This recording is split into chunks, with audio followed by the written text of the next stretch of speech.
¿Qué tal? Mi nombre es Juan Mocoroa, yo los voy a acompañar en la asignatura Derecho Público Provincial y Municipal y hoy vamos a tener nuestra primer teleclase.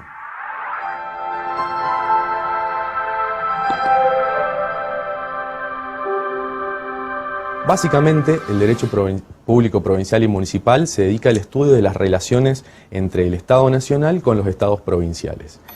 Específicamente, lo que hace es analizar las competencias de cada uno de estos dos órganos en sus relaciones recíprocas, tanto el reparto de competencias que se determinan como concurrentes, exclusivas y propias de cada uno de estos órganos. Como recordamos, el Estado Nacional es soberano. Entonces, y en virtud de esta cualidad del poder, que es la soberanía, debe respetar y garantizar la autonomía provincial según las disposiciones de nuestra Constitución Nacional. Asimismo, el Estado provincial, como todo Estado, tiene los elementos que configuran a este sujeto. Posee territorio, población y poder. Asimismo, posee un sistema de derechos y garantías más amplio que a nivel nacional, pues en definitiva lo complementa. Estas son ideas básicas que la vamos a ir desarrollando a lo largo de la clase.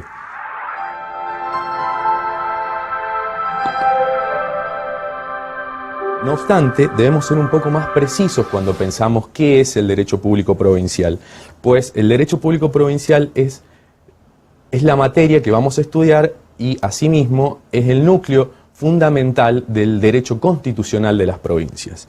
Cuando decimos que es el derecho constitucional de las provincias, recordamos ya al gran Alberdi, cuando en su libro Instituciones de Derecho Público Provincial manifestaba que el derecho público provincial no era sino el derecho constitucional de las provincias.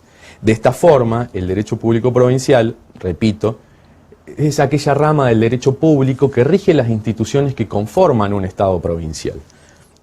Establece cuáles son las relaciones con los demás órganos, las relaciones tanto a nivel federal con el Estado nacional como a nivel internacional en los supuestos permitidos por el artículo 124 de nuestra Constitución Nacional.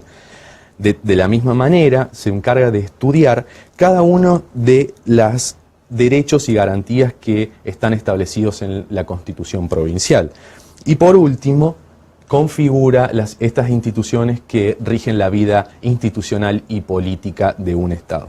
Ahora bien, nosotros nos debemos preguntar ¿por qué las provincias pueden dictar sus propias constituciones? Si hemos dicho que el objeto del derecho público provincial es la Constitución provincial, nosotros debemos saber cuál es la característica que determina que un Estado provincial pueda dictar sus constituciones.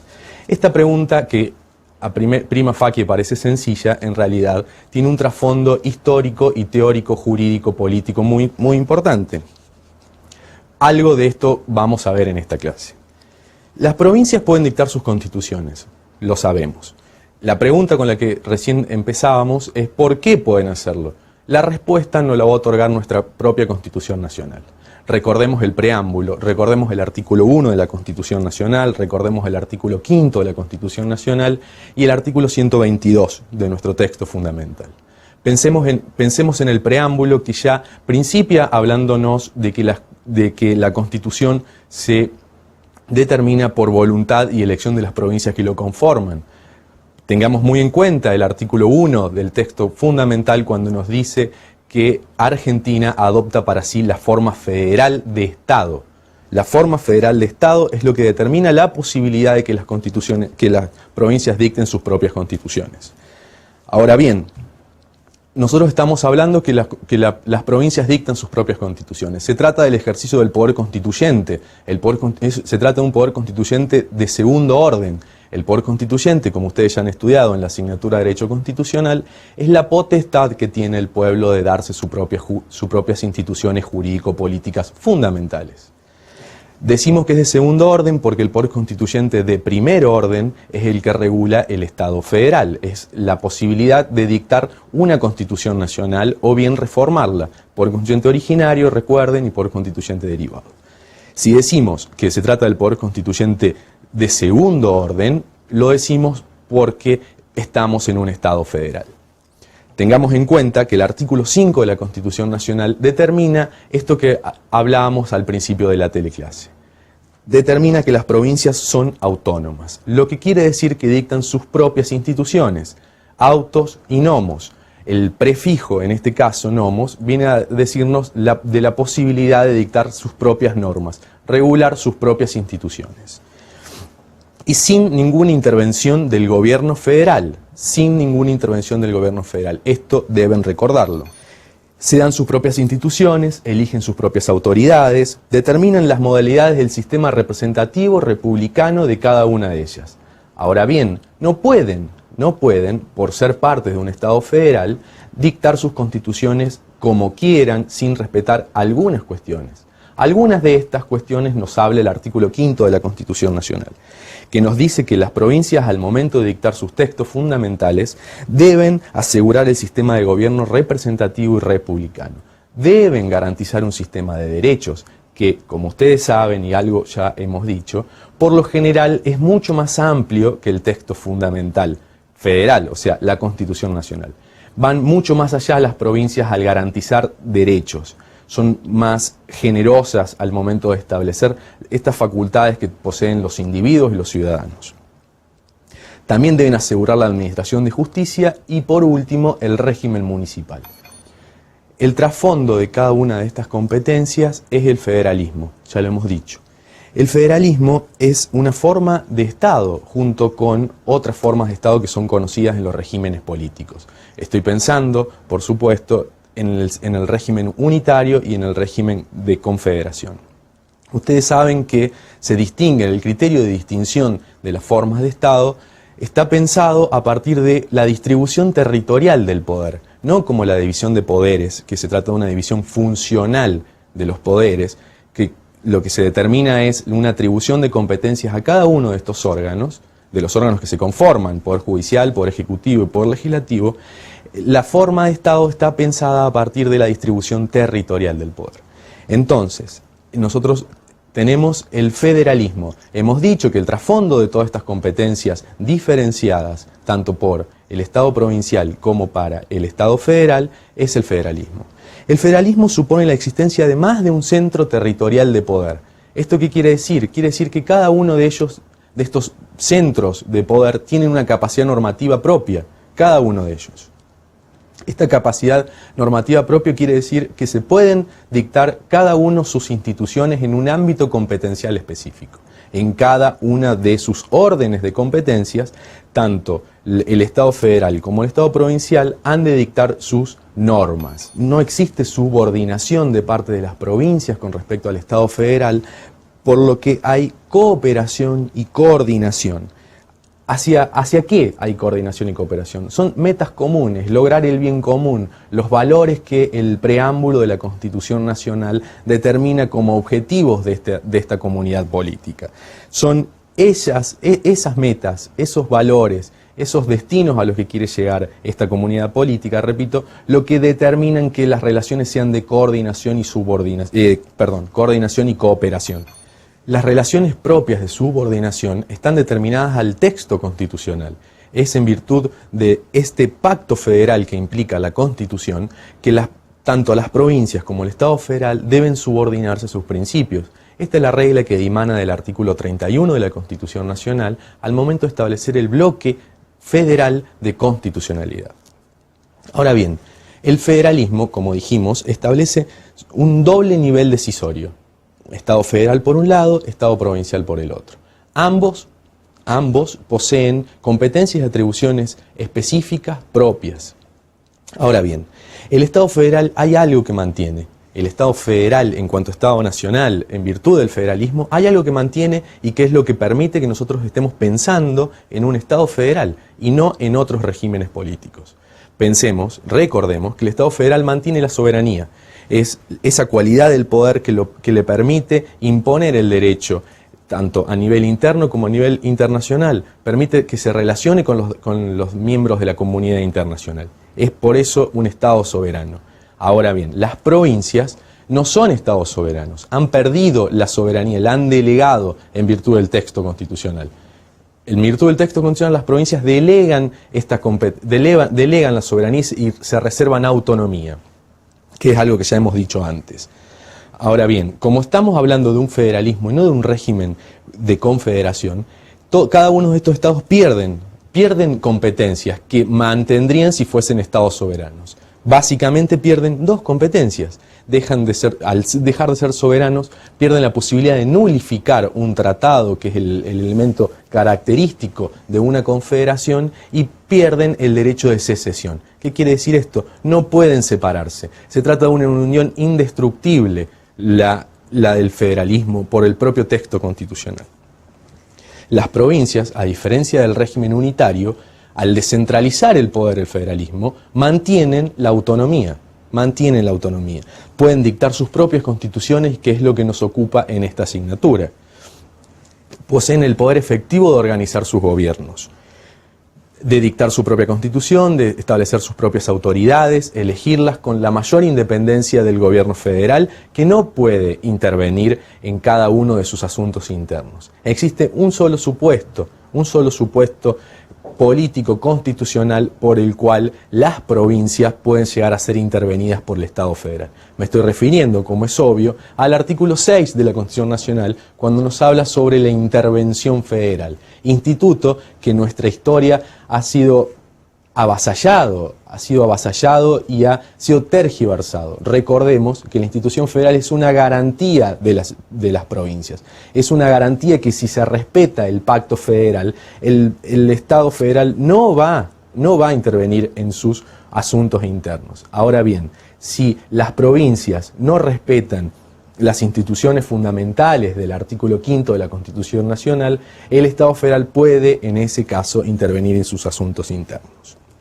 Ahora bien, nosotros hemos hablado sobre el federalismo, hemos dicho que el federalismo es una división territorial del poder, hemos dicho que se establecen centros diferenciados de poder, centros diferenciados con capacidad normativa distinta, cada uno en su ámbito de competencia. Pero esto no nos dice mucho sobre el federalismo. Hay otra forma de pensarlo.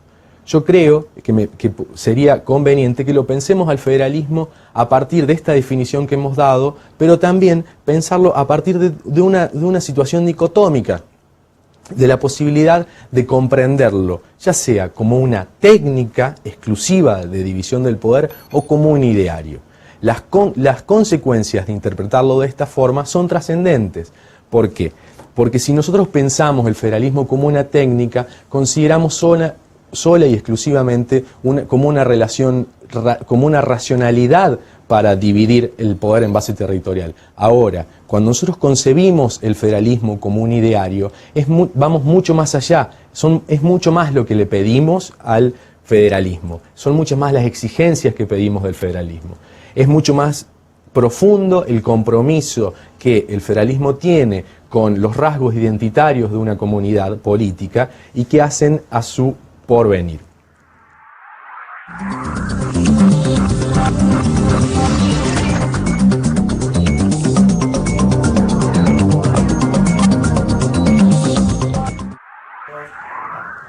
Continuando con la clase, habíamos quedado en el federalismo que lo podíamos entender desde un punto de vista dicotómico, ya sea como una técnica o como un ideario. Lo que vamos a hacer en esta segunda parte es pensar y explicar un poco cuáles son las características comunes de estas dos formas de identificar al federalismo.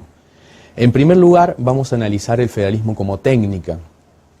El federalismo como técnica es bastante sencilla su comprensión.